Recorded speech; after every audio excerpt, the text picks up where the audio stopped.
Assalamualaikum warahmatullahi wabarakatuh. Bagaimana kabar anak-anak hari ini? Ibu harap semua dalam keadaan baik. Amin. Hari ini kita akan mempelajari materi tentang indahnya sholat tarawih dan tadarus Al-Quran. Tujuan pembelajaran materi kali ini adalah yang pertama, menjalankan sholat tarawih dan tadarus Al-Quran di bulan Ramadan sebagai wujud ketaatan kepada Allah dan Rasul-Nya. Kemudian, siswa dapat menunjukkan sikap tekun sebagai implementasi pemahaman sholat tarawih dan tadarus Al-Quran. Yang ketiga, siswa juga bisa memahami sholat tarawih dan tadarus Al-Quran, kemudian mempraktikkan tata cara sholat tarawih dan tadarus Al-Quran. Bulan Ramadan sering juga disebut bulan ibadah karena pada bulan itu segala aktivitas ibadah dilipat gandakan pahalanya. Selain berpuasa, Rasulullah juga mengajak umatnya untuk memperbanyak ibadah seperti sholat tarawih, tadarus Al-Quran, bersedekah, dan perbuatan baik lainnya. Sholat tarawih dalam bahasa Arab adalah bentuk jamak dari tarwihatun yang berarti waktu sesaat untuk istirahat. Dinamakan demikian karena para sahabat melaksanakannya dengan beristirahat setelah selesai setiap 4 rakaat. Pada saat istirahat, ada kalanya diselingi dengan membaca Al-Quran. Nah, bagaimana cara mengerjakan sholat tarawih itu? Pada masa Nabi, sholat tarawih dikerjakan sama seperti sholat sunnah biasa. Yang membedakannya adalah niatnya. Nabi mengerjakan 8 rakaat dengan 2 rakaat, 1 salam.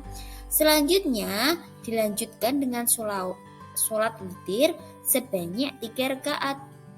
Tapi pada masa Khalifah Umar bin Khattab, sholat tarawih itu dikerjakan sebanyak 20 rakaat.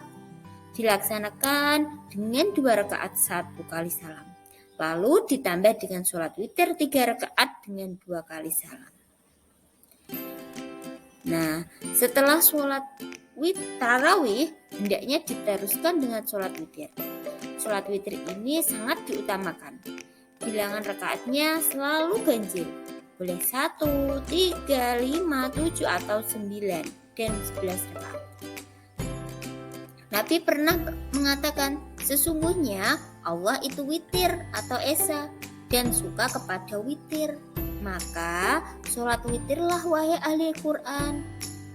Nah, walaupun sholat tarawih boleh dilaksanakan sendirian, namun biasanya kaum muslimin lebih senang melaksanakannya dengan berjamaah.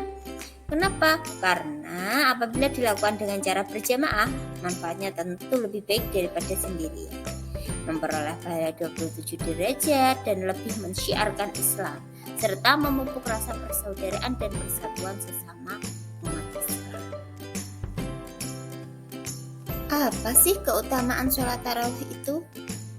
Keutamaan sholat tarawih diantaranya ialah sebagai berikut. Dapat menambah ketaatan kepada Allah. Allah akan mengampuni dosa-dosanya.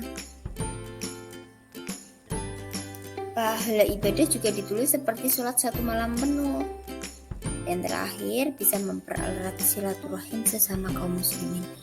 Hal ini juga sesuai dengan hadis Nabi yang diriwayatkan oleh Bukhari Muslim.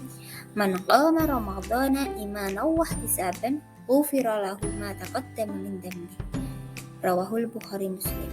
Barang siapa yang mengerjakan sholat malam pada bulan Ramadan karena iman kepada Allah dan karena mengharapkan pahala, maka akan diampuni baginya dosa yang telah lalu.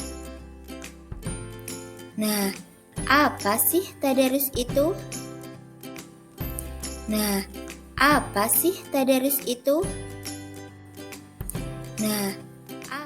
Tadarus berasal dari kata darosa yang artinya mempelajari, meneliti, menelaah, dan mengambil pelajaran. Tadarus Al-Quran berarti mempelajari Al-Quran. Tadarus dapat dilakukan sendirian ataupun bersama-sama, baik di rumah, musola, atau di masjid. Nah, kegiatan tadarus Al-Quran umumnya itu dilakukan di masjid atau musola setelah sholat tarawih. Di sekolah biasanya dilakukan pada pagi atau siang hari setelah kegiatan sholat duha.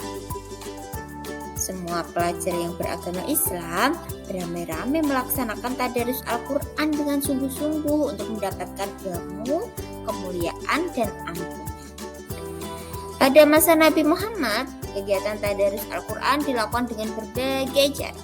Ada yang sekedar membaca hingga khatam, ada yang menghafalnya, dan ada pula yang mempelajari isi kandungannya. Setiap bulan Ramadan, malaikat Jibril selalu turun untuk menyimak tadarus Nabi dan memperbaiki bila ada kesalahan. Bagaimana tata cara tadarus yang baik itu? Membaca Al-Quran tidak sama seperti membaca kitab ataupun buku lainnya.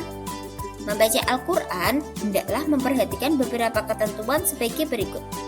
Yang pertama, ketika akan membaca Al-Quran, hendaklah berwudu lebih dahulu. Mengawalinya dengan membaca ta'awudz dan basmalah. Pilihlah tempat yang bersih, berbusana bersih, dan menutup aurat dengan rapi. Dianjurkan juga menghadap kiblat, membaca Al-Quran dengan tenang dan tidak tergesa-gesa. Membaca dengan suara sedang, tidak berbicara dan bersendau gurau atau bercanda. Nah, tadarus Al-Quran sebaiknya dibimbing oleh orang yang sudah mahir membaca Al-Quran. Supaya apa? Supaya bacaannya dapat ditingkatkan melalui bimbingannya. Apa manfaat tadarus? Tadarus Al-Quran mengandung banyak sekali manfaatnya, antara lain seperti di bawah ini. Yang pertama, menumbuhkan kecintaan kepada Al-Quran. Yang kedua, memperlancar membaca Al-Quran. Yang ketiga, terlatih membaca dan mencintai Al-Quran. Yang keempat, mendapat pahala yang berlipat ganda dari Allah Subhanahu wa Ta'ala. Yang kelima, memperoleh ilmu tentang Al-Quran. Dan yang terakhir, memperoleh kasih sayang dan kebaikan dari Allah Subhanahu wa Ta'ala. Terima kasih atas perhatiannya. Sampai jumpa pada materi berikutnya. Wassalamualaikum warahmatullahi wabarakatuh. Terima kasih atas perhatiannya. Sampai jumpa pada materi berikutnya. Wassalamualaikum warahmatullahi wabarakatuh. Terima kasih.